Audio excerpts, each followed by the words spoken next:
Clara's heart pounded as she pushed open the door to the women's restroom at the bustling town fair in small-town Ohio. The kind of place where everyone knew everyone else's business.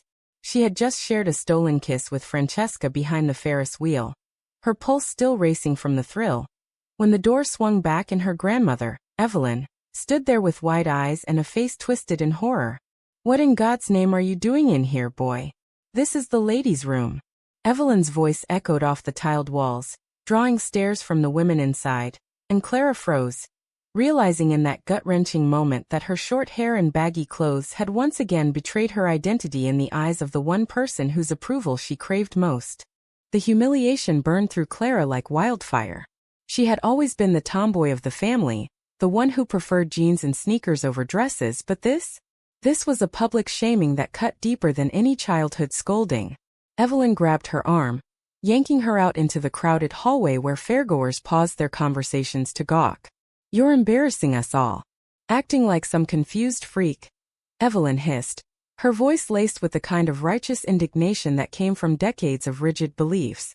Clara's mind raced. Should she correct her, explain for the 100th time that she was a woman, just not the kind Evelyn wanted? But the words stuck in her throat, choked by years of suppressed truths. Francesca, waiting outside, caught Clara's eye, her expression a mix of concern and quiet fury, but Clara shook her head subtly, signaling her to stay back. "Not here, not now." As they marched back to the family picnic table, Evelyn's tirade continued, oblivious to the growing audience. "In my day, girls knew their place. None of this nonsense." Clara's thoughts swirled in turmoil. Why did she always have to prove herself? To her grandmother, who raised her after her parents' accident, Clara was supposed to be the perfect granddaughter, feminine, compliant, destined for a husband and kids. But inside, Clara had known since high school that her heart beat for women, for the softness and strength she found in Francesca's embrace.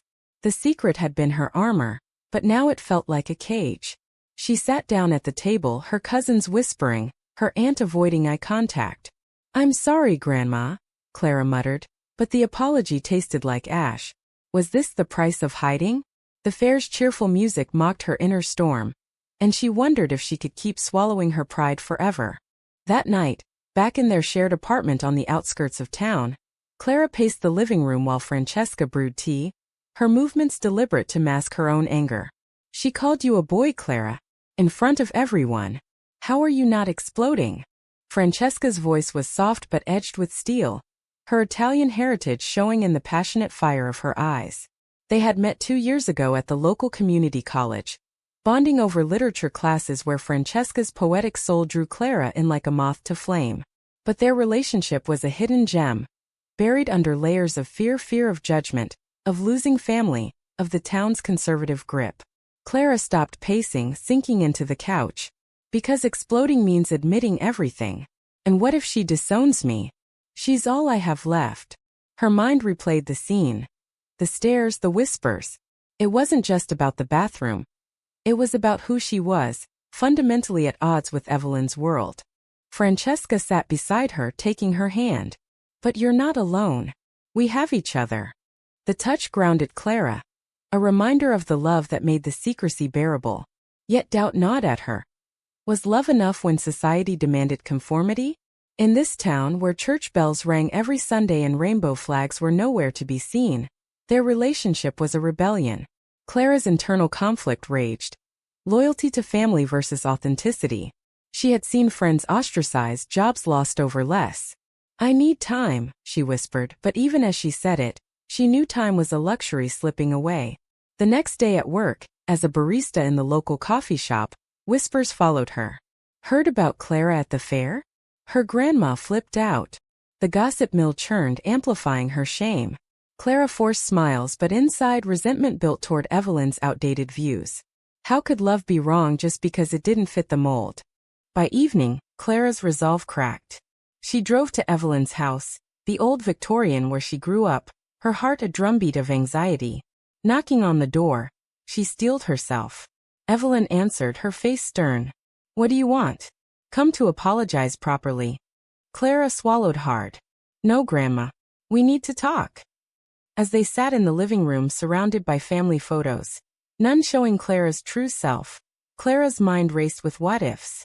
What if this conversation shattered everything? But the pain of hiding outweighed the fear. I'm not a boy, Grandma. I'm a woman who loves women. And that bathroom? It was the right one for me. Evelyn's eyes widened, the shock hitting like a wave. Silence stretched, thick with unspoken accusations. Clara waited, her soul laid bare, wondering if this was the beginning of freedom or the end of family. The argument erupted like a storm. Evelyn's voice rose, laced with betrayal. This is unnatural. What would your parents say? Clara's chest tightened at the mention of her lost parents, the ache fresh even after years. They'd want me happy, she countered, her voice trembling but firm. Memories flooded her. Childhood Christmases where she played with trucks instead of dolls. Evelyn's disapproving glances. You've been brainwashed by that city girl, Evelyn accused, meaning Francesca. Clara defended her love, but each word felt like a dagger to their bond. She's not the problem. Your prejudice is. Tears streamed down Evelyn's face, a mix of anger and grief. Get out. Until you come to your senses. Clara left, the door slamming behind her, her world fracturing. Driving home, she questioned her choice. Was standing up worth this isolation? Francesca waited, arms open, but Clara's doubts lingered. The town buzzed with rumors, and she felt the weight of eyes everywhere. Days blurred into a haze of avoidance. Clara skipped family dinners, ignored calls. At work, a customer sneered. Heard you're causing trouble. The societal pressure crushed her spirit. Inside, she battled. Was her identity a sin, as Evelyn claimed? Or a truth worth fighting for? Francesca urged patience, but her own frustration simmered. We can't hide forever, Clara. Their relationship strained under the secrecy, small arguments flaring over nothing. One night, Clara confessed her fears. What if I lose everything? Francesca's response was a quiet vow. Then we build something new.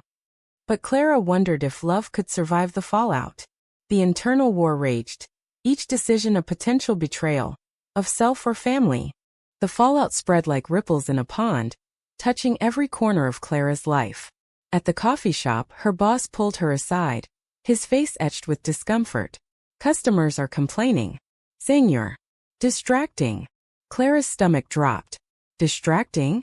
It was code for different, for not fitting the town's narrow norms.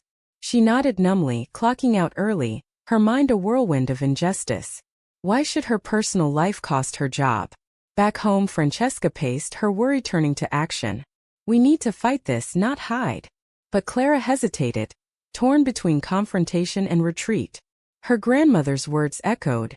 Unnatural. Was there truth in them or just fear?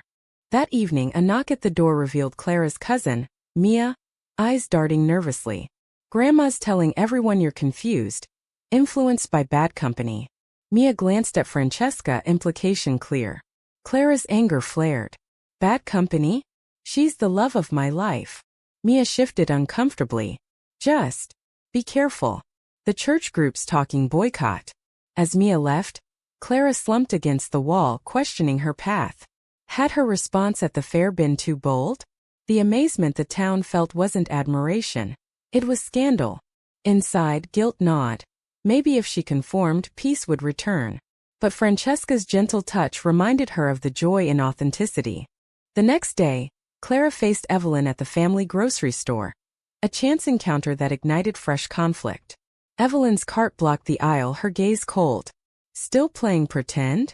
Clara's resolve hardened. It's not pretend, Grandma. This is me. Shoppers paused, eavesdropping.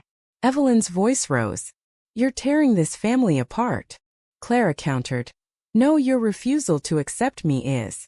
The exchange drew a crowd, whispers turning to murmurs. Leaving, Clara felt empowered yet exhausted. Was this endless battle worth it? Her mind replayed childhood memories. Evelyn's hugs after nightmares, now tainted by rejection. Francesca suggested therapy, but Clara resisted, fearing it meant weakness. Instead, she journaled her thoughts, pouring out the turmoil. Why must love come with such pain? The pages filled with doubts. Society's disdain, family's pressure, her own moral quandaries. Was being true to herself selfish? Or necessary? A call from her aunt complicated things. Evelyn's health is declining. Stress from this. Guilt surged. Had her defiance harmed the woman who raised her? Clara visited the doctor alone. Learning Evelyn's blood pressure spiked. The weight crushed her. Love versus duty. Tensions peaked at a town hall meeting, where conservative voices rallied against moral decay. Clara attended anonymously, but whispers identified her. A speaker ranted about traditional values, eyes locking on her. Francesca squeezed her hand under the table, a silent anchor. When questions opened, Clara stood, heart racing. What about love? Does it threaten you? The room hushed, then erupted. Supporters clapped. Opponents jeered. Evelyn in the front row looked betrayed. Clara sat, adrenaline fading to regret. Had she escalated too far? Home that night, Francesca confronted her. You're pulling away. Is this too much? Clara admitted her fears. What if I can't have both, you and family? The argument escalated, words sharp as knives. You're choosing them over us. Francesca accused. Clara denied it, but doubt lingered. Alone in bed, she wrestled with the betrayal she felt toward both sides. Morning brought reconciliation, but scars remained. Clara realized relationships demanded sacrifice. A surprise visit from Evelyn shifted dynamics. Standing at the door, frail but determined, she said, "We need to talk. Properly." They sat, tea steaming, silence heavy. Evelyn confessed, "I was raised to believe certain things, but seeing you hurt, it breaks me." Clara's hope flickered. "Then accept me." Evelyn hesitated. "It's hard. The church, the town." Clara pressed. "Love isn't conditional." Tears flowed, a bridge forming amid ruins. But progress faltered when Evelyn demanded discretion. "Keep it quiet. For the family's sake." Clara refused. Hiding is lying. The impasse deepened wounds. Clara left, pondering the cost. Isolation or compromise? Society's lens magnified her struggle, friends dividing into camps. Some offered support, others distanced. Her internal monologue raged. Right or wrong, each choice scarred. Work suffered. Clara's focus waned, leading to mistakes. Her boss warned, "Shape up or ship out." Pressure mounted, morality clashing with survival. Francesca proposed moving, but Clara balked. Running isn't winning. Their bond strained, intimacy replaced by tension. Clara questioned, was love resilient enough? A betrayal came from unexpected quarters. Mia, her cousin, leaked private texts to the local Facebook group, twisting Clara's words into sensationalism. The post went viral in town circles. Local girl defies grandma, embraces sinful lifestyle. Clara's phone buzzed with hate messages. Devastated, she confronted Mia. "Why?" Mia sneered. "You're embarrassing us." The family rift widened, trust shattered. In the aftermath, Clara's resolve strengthened. No more hiding. But the damage lingered, her spirit bruised. Francesca held her, whispering strength. Yet Clara wondered, could forgiveness heal, or was some pain permanent? The scandal's aftershocks reverberated through Clara's days, each one a test of endurance. Waking to anonymous notes on her car. "Freak." She crumpled them, but the words seeped in. Why did authenticity invite such venom? At the coffee shop, fewer smiles greeted her. Sales dipped on her shifts. Her boss's ultimatum loomed. Conform or leave. Inside, she debated. Swallow pride for stability? Or fight, risking all? Francesca's support was unwavering, but Clara sensed her partner's growing weariness. "We're in this together," Francesca said, but her eyes betrayed doubt. A family intervention blindsided Clara. Arriving at Evelyn's for what she thought was reconciliation, she found relatives assembled, faces grim. Evelyn led. "We're worried about you." Accusations flew. Brainwashed, rebellious, immoral. Clara defended. "This is who I am." Her uncle interjected. "It's a phase. Get help." Rage boiled. Was her love dismissible? She stormed out, the door slam echoing her heartbreak. Alone in her car, tears fell. Had she overestimated family bonds? The moral dilemma tore at her. Honor thy elders, but at what cost to self? Francesca waited at home, dinner cold. How bad? Clara recounted, collapsing into her arms. They think I'm broken. Francesca's anger matched hers. They're wrong. but intimacy felt distant, overshadowed by crisis. That night, Clara lay awake, mind racing. Society's expectations clashed with her truth. Marriage, kids, heteronormativity. Was defying them heroic or foolish? Dawn brought no answers. The town's division deepened.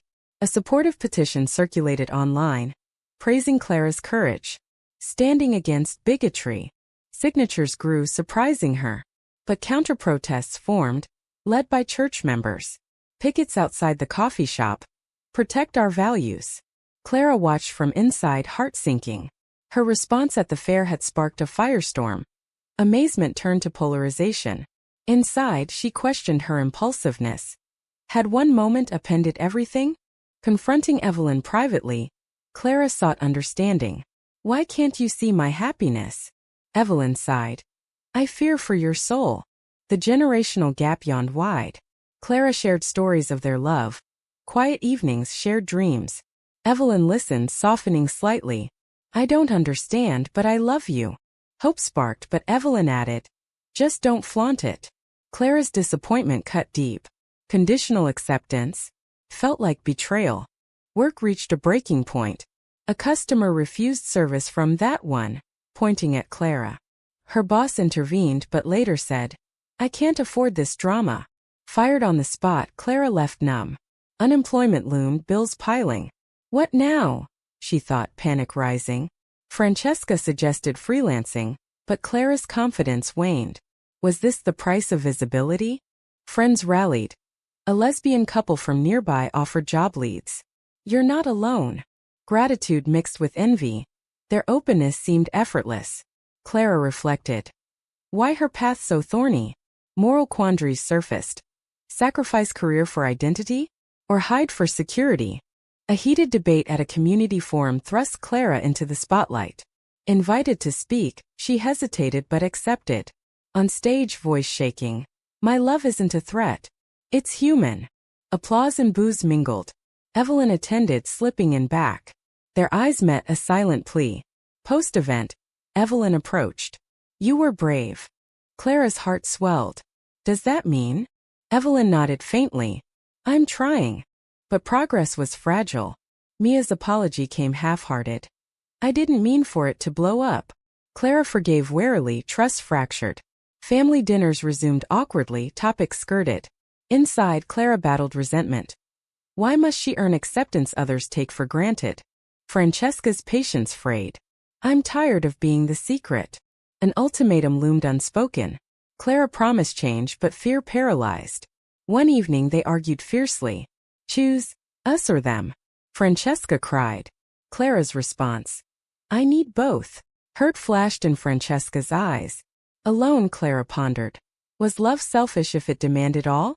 Reconciliation attempts with Evelyn hit snags. A shared meal turned sour over politics. The Bible says. Evelyn began. Clara interrupted. It also says love thy neighbor. Stalemate. Departing, Clara felt defeated. Society's weight pressed. Laws protected but hearts resisted. Job hunting proved grueling. Rejections hinted at bias. Not a good fit. Despair crept in. Francesca's encouragement buoyed her, but strain showed. We'll make it, she said, but doubt lingered. A turning point came via an unexpected ally. The town mayor, moved by Clara's forum speech, offered a position in community outreach. We need diverse voices. Acceptance? It felt surreal. Clara accepted, hope renewing. But Evelyn's reaction, caution. Don't push too far. As weeks passed, Clara's confidence grew. She organized LGBTQ events, fostering dialogue. Resistance met progress. Some boycotted, others engaged. Internal growth bloomed.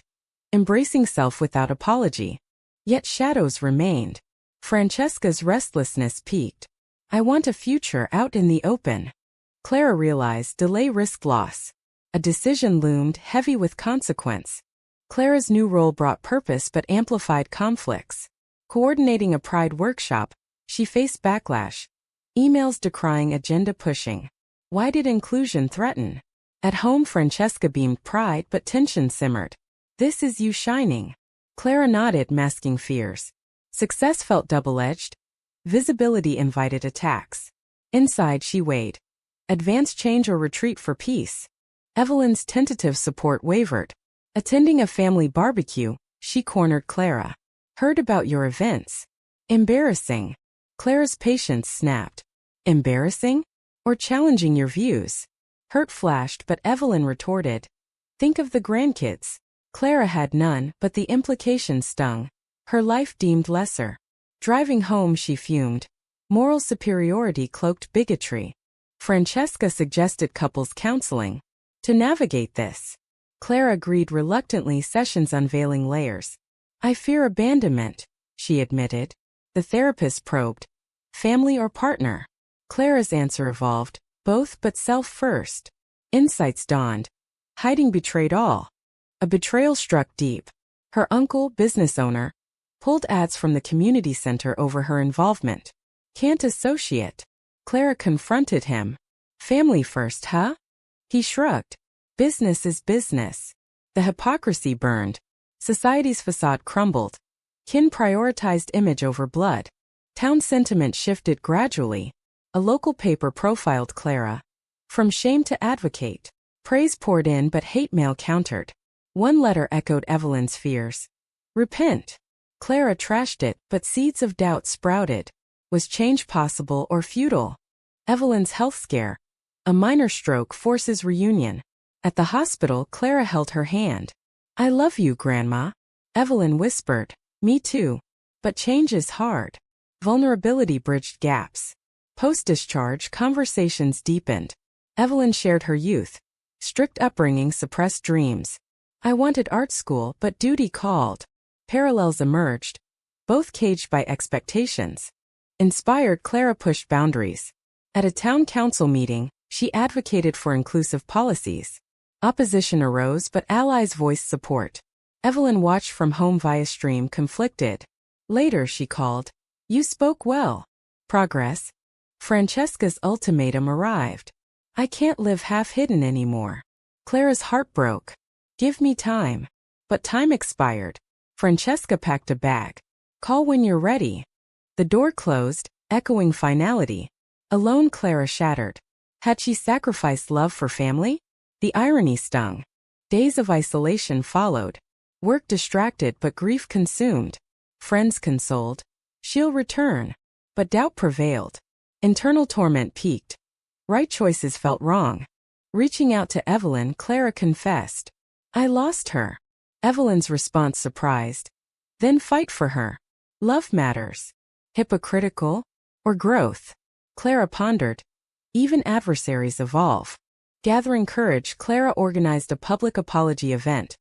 Not for herself, but for dialogue. Inviting Evelyn, she hoped. On stage. I've hurt and been hurt. Let's talk.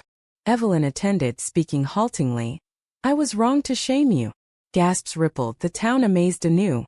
Francesca, hearing via friends, returned. Saw the video. Reconciliation tentative, built on honesty. No more secrets. Clara vowed. Family dynamics shifted. Mia apologized sincerely. Bridges mended. But scars lingered, reminders of costs. Clara's advocacy flourished, inspiring others. Yet questions haunted. Was the pain justified? Evelyn's full acceptance came slowly. Shared meals, open talks. I'm proud, she admitted one day. Tears flowed. Healing began. But society resisted. A backlash petition circulated, demanding Clara's removal. She fought back, rallying support. Victory tasted bittersweet. Battles ongoing. Francesca and Clara rebuilt stronger. Plans for the future marriage loomed, defying norms. Reflecting, Clara realized. Change demanded sacrifice but yielded growth. With Francesca back, Clara's world realigned, but equilibrium remained elusive. Daily life intertwined advocacy and relationship, each demanding pieces of her soul. Mornings brought shared coffee, quiet affirmations. We're stronger, Francesca murmured. Clara nodded, but inside scars itched, reminders of near loss. Society's gaze lingered. Walks hand in hand drew stares, some approving, others hostile. Why couldn't normalcy be theirs? Evelyn's evolution continued. Weekly visits fostered understanding. Tell me about Francesca, she asked once. Clara shared cautiously. Evelyn listened, prejudices crumbling. She sounds kind. Breakthrough? Clara hoped but guarded against backslide. A major confrontation arose. The church's annual fundraiser, where Evelyn volunteered. Rumors swirled of anti-LGBT sermons. Clara attended uninvited to observe. The pastor railed against deviance. Eyes turned to her. Standing, she challenged. Where's the love in judgment? Chaos ensued. Some walked out in solidarity. Evelyn stayed, conflicted. Post-event, Evelyn confronted the pastor privately. Later, she told Clara, I defended you. Astonishment mixed with gratitude. Why? Evelyn replied, because you're family. Bonds mended, but Clara pondered. True change or obligation? Work thrived. Clara's programs drew crowds, fostering inclusivity. Success bred envy. Mia's subtle sabotage spreading doubts. Confronted, Mia confessed jealousy. You got attention. Sibling-like rivalry exposed. Forgiveness followed dialogue. Francesca proposed openly. At a park picnic, ring in hand. Marry me. Clara's yes echoed joy, but fears surfaced. Town's reaction? Families? They proceeded, planning small. Announcement rippled waves. Supportive congrats mingled with disdain. Evelyn's response. Attendance promised. I'll be there. Milestone. Wedding preparations heightened drama. Venue bookings faced refusals. Moral grounds. Clara fought legally, winning. Each victory costly in energy. Family tensions resurfaced. Uncle boycotted. Aunt wavered. Evelyn mediated. Love unites. Her advocacy surprised all. Day of nerves frayed. Vows exchanged amid tears. Evelyn's hug post-ceremony. Happy for you. Acceptance sealed. Honeymoon brief returned to reality. Advocacy continued. Clara spoke at conferences, sharing story. Impact grew, inspiring youth. Yet doubts persisted. Had choices been right? Damages irreversible? A final betrayal. Anonymous threat, forcing security measures. Fear returned but resolve hardened. Years condensed, growth evident. Evelyn's passing brought grief but legacy of change. Clara reflected. Journey from shame to pride costs high. In the end, was defying societal norms and familial pressures to embrace one's true self ultimately the right path? Or does it depend on the unmeasurable toll it takes on everyone involved?